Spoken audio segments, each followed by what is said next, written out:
আসসালামু আলাইকুম। আশা করি আপনারা সবাই ভালো আছেন। আজকে আপনাদের সামনে আরও একটি নতুন রেসিপি নিয়ে হাজির হয়েছি। সাধারণত এই ধরনের ডিম চপ খুব সহজে কোথাও কিনতে পাওয়া যায় না। বিকেলের জন্য একটি পারফেক্ট মজাদার নাস্তা রেসিপি। অল্প উপকরণেই বানিয়ে নিতে পারেন এই ডিম চপ রেসিপি। চলেন কথা না বাড়িয়ে রেসিপিতে চলে যাই। পরিমাণ মতো সিদ্ধ আলু নিয়ে আলুগুলোকে ভালো করে ম্যাশ করে নেব। যখন আলুগুলো ম্যাশ হয়ে যাবে তখন এতে 2 চা চামচ বাটার দিয়ে ভালো করে সবকিছু মিশিয়ে নেব। বাটারগুলো যাতে আলুর সাথে ভালোভাবে মিশে যায় সেই দিকটি লক্ষ্য রাখতে হবে। এখন দিয়ে দেব পরিমাণ মতো দুধ দিয়ে আবার সবকিছু ভালো করে মিশিয়ে নেব।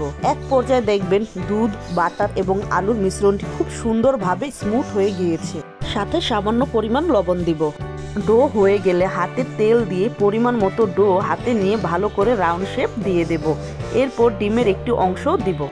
ভিডিওটি যদি আপনাদের ভালো লেগে থাকে তাহলে please like, comment and subscribe করে বেল আইকনটি অন করে পাশে থাকবেন। ডিম চপ বানানো হয়ে গেলে অপর একটি পাত্রে পরিমাণ মতো ময়দা, লবণ এবং পরিমাণ মতো পানি দিয়ে একটি ডো তৈরি করে নেব।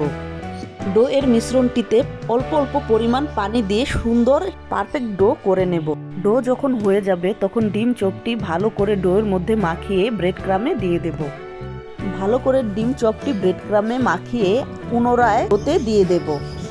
এরপর আবার ব্রেড ক্রামে দিয়ে ভালো করে ব্রেড ক্রাম চারপাশে মাখিয়ে নেব। যখন ডিম চপটি হয়ে যাবে তখন অপর একটি পাত্রে পরিমাণ মতো তেল দিয়ে তেল গরম করে নেব। যখন তেল পারফেক্ট গরম হয়ে যাবে তখন একে একে ডিম চপগুলো দিয়ে দেব। প্লিজ আপনারা সবাই আমাকে সাপোর্ট করবেন। আপনাদের সাপোর্ট ছাড়া আমি সামনে যেতে পারবো না। আপনাদের সাথে কথা বলতে বলতে আমার ডিম চপগুলো সুন্দর কালার চলে এসেছে।